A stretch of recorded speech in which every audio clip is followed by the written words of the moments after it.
Hello, thanks for tuning in to another book review. Today I also finished reading Ina Garten's Be Ready When the Magic Happens. This is her long-awaited memoir. It's on the New York Times bestseller list. It's on the Amazon bestseller list. I added to my queue on Libby a long time ago when I saw it on the upcoming picks on Goodreads. And I finished it, and it's kind of mixed reviews. So here's my quick thoughts and reviews of Be Ready When the Magic Happens. So if you don't know who Ina Garten is, she is the Barefoot Contessa. So myself, growing up in the 90s, 2000s, it's a name I've always heard of. We used to have the Food Network on in our college apartment 24/7, I feel. So that was kind of a way I learned cooking myself. So over the years, I've seen the show on and off. I've browsed through the cookbooks. I'm personally not a social media fan of her recent kind of escapades and what she's currently up to. So I didn't know that this book was coming out for that reason. It's just a name, Barefoot Contessa, that's been around forever. And going to this book, I didn't know just how long that she had been at this, that the store itself, the Barefoot Contessa, out here on Long Island, I'm recording this on Long Island, but not in the fancy part where the store is, but she ran the store for over 20 years, I think she mentions. And even before that, she had this very interesting life. And that's where I'm kind of torn on whether this is a good book or a bad book, or whether I guess it raises or lowers my opinion of her. I really had no opinion going into this. I know some people do love her. She's kind of like the grandma figure of the internet at the moment. But she starts the story, of course, with her past. She talks about her upbringing and her love, blossoming love with Jeffrey, who is the lovable husband figure from the shows. And it's really a story of at least the early part of the story, of struggles growing up in that period of time and the difficulties women faced in all aspects of life.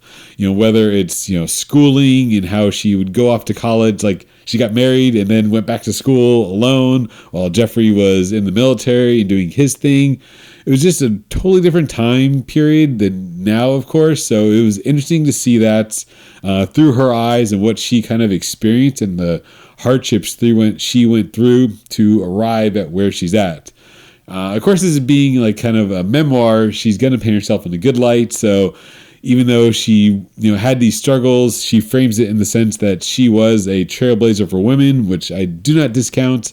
I know how bad it was for women on these stories. She gives these stories about, just the craziest things nowadays you'd think of. But yes, back then, it really was just a totally different time period for women. And, they didn't have as much freedom or rights as they do now. And even later in the book, as she goes through the decades of her life, she'll say, didn't we go through the feminist movement? Or why is this guy still acting this way towards me or not believing me? When people, discount her opinions or her business sense. So it really paints her in a very strong, women's power figure. With the caveat is that I did get a lot of kind of white privilege, and to speak in, internet speak, a lot of boomer privilege, that she did come from kind of an upper middle class family. Her parents were doctors. Yes, they were strict, but she always seemed to have, of course, like a safety net. So even though she went on these, grand adventures and kind of took a lot of risks, she was able to take the risk. It wasn't like, a story of maybe a first generation, someone growing up as a woman who really had no safety net. So they had to think about things differently. But being a white woman with a safety net from upper middle class, she's kind of able to make a lot of decisions that maybe others might not have. Again, not discounting her work ethic. She definitely worked hard to achieve what she had. But there is kind of a cynical view when I was hearing some of these stories. One that comes to mind, later she's talking about getting a mortgage for their house and how her income isn't counted because the banks don't recognize the female income because, of course, they're just going to get married and not rejoin the workforce. So they had to, back then they had to have like doctor's notes that no, this person will never get pregnant. So count her incomes towards the mortgage. So in this example, she's denied because she has no credit history and no income being a woman, even though she was working at the time. And the outcome of the story is, oh, we didn't get the loan, but then I, called I think Jeffrey's dad's friend who works at a bank, and they got us the mortgage and the down payment, and magically everything worked out.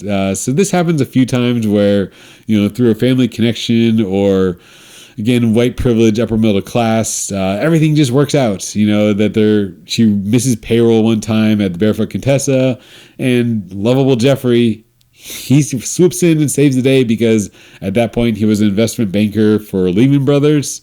And speaking of Lehman Brothers, that's one story that was like, wow, she's kind of has a lot of privilege. Again, not that she's not working hard. This story about Barefoot Contessa, the store, is while she's working 14-hour days and talking about the really hardships she took to bring the store success, and then she's so happy to take these trips with Jeffrey. At the time, he joins Lehman Brothers out of the government, out of the military, and he leads their Tokyo office, and he's able to negotiate bi-monthly first-class airfare to a fully furnished apartment in Tokyo. And Ina's reaction is, after the 14-hour shift to the store, it's so nice to relax in first class for 14 hours as I sip on my wine on the first-class flight to Tokyo.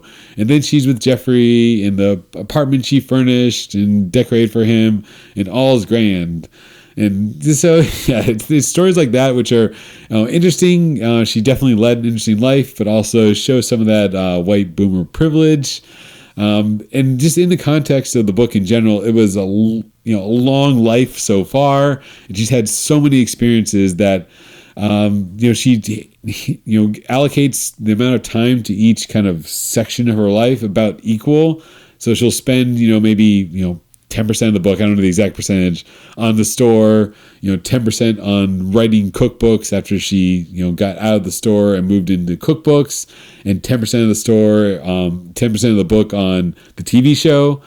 And then probably 20% of the book is on renovations. So that's another, again, like a upper middle class privilege. She talks about her love of buying properties and renovating properties, and then yes, she puts in some anecdotes of, we ran out of money with the contractor and we had to make these changes.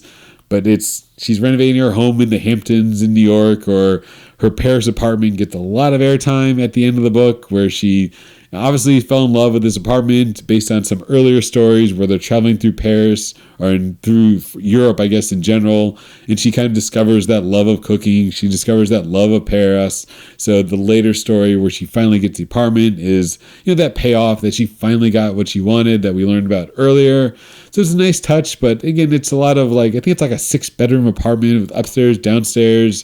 It has like a maid's quarter. It's like a house, not an apartment. It sounds crazy. I'm sure maybe there's photos out there, but this is a rich person's apartment. It's not like this hole in the wall place. That said, the book, it's entertaining. It's, if you know her style, she is going on some of these tangents here and there that she'll talk about a dinner party. She's talking about these renovations. So it's what she wants to talk about. It does feel like you're in conversation with the Barefoot Contessa, hearing these stories, good and bad, some fun times, a lot of name dropping, again, being in the Hamptons at the store. Oh, so-and-so celebrity came in, and of course I had to make, this particular dish, or give them some sort of, whatever to, they asked for something, so they're celebrities, so they got it. I didn't get all the name references, maybe before my time, but she seems to know a lot of famous people. She had dinner parties with a lot of famous people. So yes, there's famous people in her life. She's a rock star of the cooking world. That said, I would give this memoir a 3 out of 5. It was still entertaining. It's like a beach read. I did get to know her as a person, learn some about her past and some of the store. I guess I didn't deep dive into any part, which is, again, good or bad. Probably good editing, because running a retail store, it's not all glamorous parties and celebrities dropping by. There's a lot of weeks of just making payroll, cooking chickens, making her salads, and selling stuff to the crowds. So it's probably good that she glossed over a lot of the 20 years of just running a retail business and focused on the few highlights, the celebrity stories, and the fun anecdotes. So that's my review of Ina Garten's Be Ready When the Magic Happens. An interesting look at a very interesting person. May not be for everyone, but if you're an Ina Garten super fan, you're gonna love this book. It's her through and through. It's her style. It's you're in conversation with her and learning about her life.